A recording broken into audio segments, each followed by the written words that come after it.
Shalom Bapak Ibu Saudara yang terkasih di dalam Tuhan Yesus. Dalam ringkaskan pelajaran sekolah Sabat, pelajaran yang kedua dengan judul Cawan Lebur yang Datang. Ayat intinya terambil dari 1 Petrus 4 ayat 12-13 firman Tuhan. Saudara-saudara yang kekasih, janganlah kamu heran akan nyala api siksaan yang datang kepadamu sebagai ujian, seolah-olah ada sesuatu yang luar biasa terjadi atas kamu. Sebaliknya, bersukacitalah sesuai dengan bagian yang kamu dapat dalam penderitaan Kristus, supaya kamu juga boleh bergembira dan bersukacita pada waktu Ia menyatakan kemuliaannya. Tentunya kita masih mengingat pelajaran terdahulu. Cawan lebur adalah sebuah proses, sebuah pengujian, sebuah pembentukan. Dengan beberapa pasal teks yang tersedia pada pekan ini, maka kita perlu mencari tahu seperti apakah cawan lebur yang datang dimaksudkan. Yang pertama dari konteks 1 Petrus 4 ayat 12-19. Cawan lebur yang datang secara mengejutkan. Mengapa secara mengejutkan? Karena datangnya tiba-tiba. Frase terjemahan baru "janganlah kamu heran" diperkaya dalam NIV, terkejut, menggambarkan bahwa cawan lebur dalam bentuk cobaan yang berat dan menyakitkan benar-benar datang tidak diduga-duga. Oleh karena kejadian ini akan datang dipahami baik oleh Petrus, dia mengingatkan kita sebagai saudara-saudaranya yang dikasihi. Yang pertama, janganlah terkejut dengan cobaan menyiksa yang kamu derita, seolah-olah sesuatu yang aneh terjadi kepadamu. Kemudian yang kedua, bersukacitalah, sebab itu adalah mengambil bagian dalam penderitaan Kristus. Kemudian yang kedua dari konteks 1 Petrus 5 ayat 8-11. Cawan lebur yang datang dengan menggelegar. Mengapa dengan menggelegar?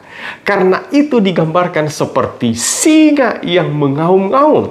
Cawan lebur kali ini datang dari setan atau iblis yang diibaratkan dengan singa yang lapar, sedang berjalan mencari orang yang dapat ditelannya. Di dalam 1 Petrus pasal 5 ayat 8, auman menggelegar pasti akan segera menuai korban. Tetapi sebagai anak-anak Tuhan, jangan takut, jangan putus asa, tetaplah terhubung dengannya. Karena tersedia janjinya di dalam 1 Petrus pasal 5 ayat 10 bahwa Allah sumber segala karunia akan pertama melengkapi, kedua meneguhkan, ketiga menguatkan, dan keempat mengokohkan kita sesudah kita menderita seketika lamanya. Rasul Paulus dalam Roma pasal 8 ayat 35-39 menyebutkan bahwa apapun itu tidak ada yang dapat memisahkan kita dari kasih Allah yang ada di dalam kasih Kristus Tuhan kita. Kemudian yang ketiga, dari konteks Roma pasal 1 ayat 21-32. Cawan lebur yang datang begitu menyengat. Mengapa begitu menyengat? Sengatan tipu daya ular berhasil menaklukkan Hawa. Dosa adalah racun paling menyengat, bahkan mematikan. Bahkan karenanya Allah murka. Dosa selalu menuai konsekuensi. Dosa itu sendiri datang dengan konsekuensi bawaannya sendiri. Namun Allah sering kali mengizinkan kita untuk mengalami konsekuensi dari tindakan lalai dan berdosa kita, agar kita memahami betapa dalam dan menyiksanya dosa itu di dalam kita. Mengalami konsekuensi ini dapat menciptakan kondisi sebuah cawan lebur. Dosa telah mempengaruhi segala aspek kehidupan kita. Karena itu, kita perlu membuat pilihan-pilihan dan keputusan-keputusan yang benar dan baik bagi kehidupan kita. Bukan hanya untuk hari ini, tetapi juga untuk kekekalan. Karena itu, setiap pilihan dan keputusan yang kita buat, itu selalu ada konsekuensinya. Kemudian yang keempat, dari konteks Yeremia pasal 9 ayat 7-16. cawan lebur yang datang pasti menyakitkan. Mengapa ini menyakitkan? Adalah hal yang sangat menyedihkan dan menyakitkan menerima kenyataan bahwa Allah menyerahkan Yehuda dan Yerusalem ke tangan bangsa-bangsa yang lain. Ya, di sini Yehuda dan Yerusalem memang pertama telah meninggalkan Taurat Tuhan, tidak mau mendengar suara Tuhan dan tidak mau mengikutinya, yang muncul di ayat 13. Yang kedua, mereka juga telah hidup mengikuti kedegilan hati mereka, mengikuti para Baal yang diajarkan nenek moyang mereka di ayat 14. Sehingga cawan lebur dengan pasti menyakitkan datang kepada mereka. Di ayat 9, 10 dan 15, 16 menyatakan bahwa Tuhan mengangkat pagar perlindungannya dan mereka diserahkan ke tangan bangsa-bangsa lain. Dan akhirnya mereka dikalahkan dan ditawan. Yehuda dan Yerusalem ditinggalkan menjadi sunyi senyap. Namun justru ini menjadi hal yang selalu memurnikan. Karena rasa sakit, frustasi, penderitaan yang diizinkan Allah menuntun kepada pertobatan. Tindakan Tuhan untuk memurnikan dan menguji kita seringkali terasa menyakitkan, namun bertujuan menyelamatkan. Nasihat dan teguran mungkin menyakitkan, tetapi itu menuntun kita kepada kebenaran. Tetapi ingat yang dicatat dalam Yeremia pasal 9 ayat 7 menyatakan motif peleburan Allah. Sesungguhnya aku mau melebur dan menguji mereka, sebab apakah lagi yang dapat kulakukan terhadap putri umatku. Walaupun menyakitkan, tetapi ini adalah sebuah proses memurnikan. Kemudian yang kelima dari konteks 2 Korintus 12 ayat 7 sampai 10. Cawan lebur yang datang selalu menyiksa.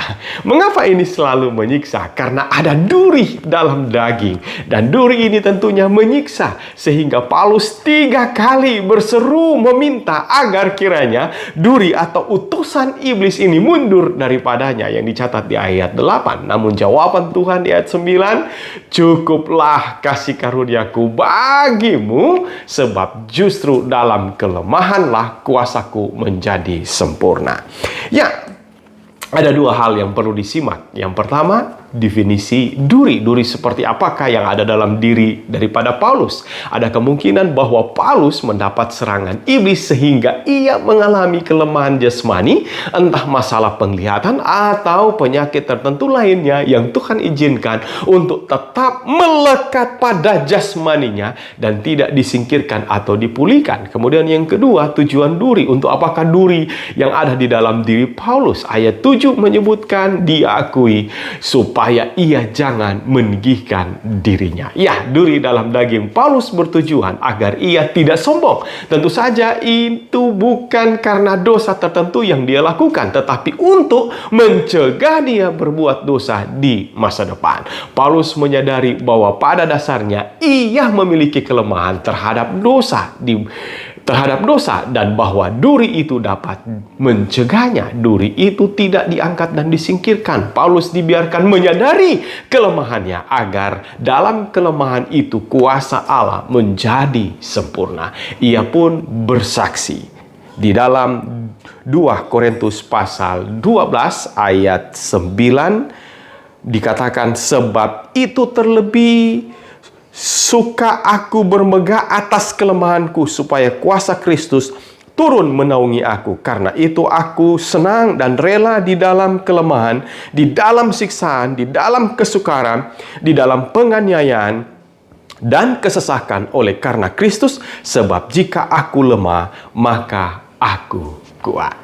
Mari kita ulangi beberapa poin penting pelajaran pada pekan ini. Seperti apakah cawan lebur yang akan datang kepada kita? Pertama, itu datang secara mengejutkan. Kemudian yang kedua, itu datang secara menggelegar.